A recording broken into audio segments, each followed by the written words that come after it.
కాకినాడ జిల్లా పెద్దాపురం నియోజకవర్గం సామర్లకోట పరిధిలో గల బొలుసుపేటలో జై భీమ్రావు భారత్ పార్టీ నియోజకవర్గ శాసనసభ అభ్యర్థి బుంగా సతీష్ కుమార్ ఆధ్వర్యంలో పార్టీ ప్రచార కార్యక్రమాన్ని నిర్వహించారు. అనంతరం కాకినాడ పార్లమెంట్ అభ్యర్థి ఏనుగపల్లి కృష్ణతో కలిసి మీడియా సమావేశంలో మాట్లాడారు.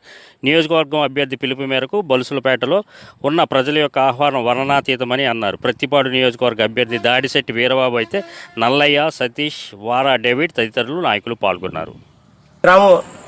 మరి చిన్నలకు, పెద్దలకు, అక్కలకు, అన్నలకు అందరికి కూడా ప్రత్యేకమైన జైభీములు. వారి యొక్క ఆదర అభిమానాలు చూస్తే మాకు ఎనలేని సంతోషం వచ్చింది. ఎందుకంటే హక్కును చేర్చుకునే వాళ్ళు ఎవరైతే ఉంటారో వాళ్ళు మన వాళ్ళు అన్నారు. ఈ బలుసులపేటకి మాకు చాలా మరి ఆత్మీయ సంబంధం ఉంది. ఎందుకంటే ఈ బలుసులపేట సామర్లకోట గ్రామంలో ఎప్పుడు ఎటువంటి చిన్న యొక్క సమస్యలు తెలుసుకుని, దగ్గరుండి సమస్యలు తెలుసుకుని వాటి సమస్యల కోసం ప్రయత్నం చేస్తూ పోరాటం చేసుకుంటూ రావడం జరుగుతుంది.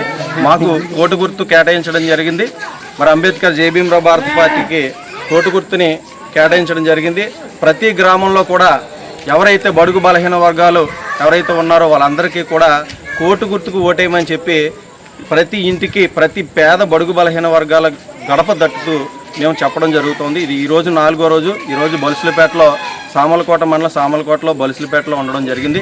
మరి ఎంపీ అభ్యర్థి కూడా మాతో పాటు ఈరోజు పాల్గొనడం జరిగింది, ఏనుగపల్లి కృష్ణ గారు. మరి ఈ అవకాశాన్ని మరి జడ శ్రావణ్ కుమార్ గారు ఇవ్వడం జరిగింది. మేము ప్రజల్లో మన్నలు పొందుతూ మాకు ఇచ్చినటువంటి మరి జడ శ్రావణ్ కుమార్ గారు జై భీమ్రావు భారత్ పార్టీకి దశా దీవెనలు అని చెప్పేసి మేనిఫెస్టో కూడా ఇవ్వడం జరిగింది. ఇది ప్రజల్లోకి తీసుకెళ్లే దాంట్లో తూచా తప్పకుండా పాటించడం జరుగుతుంది. ప్రజల మన్నలను పొందుతుంది. ఏకంగా నిజం చెప్పాలంటే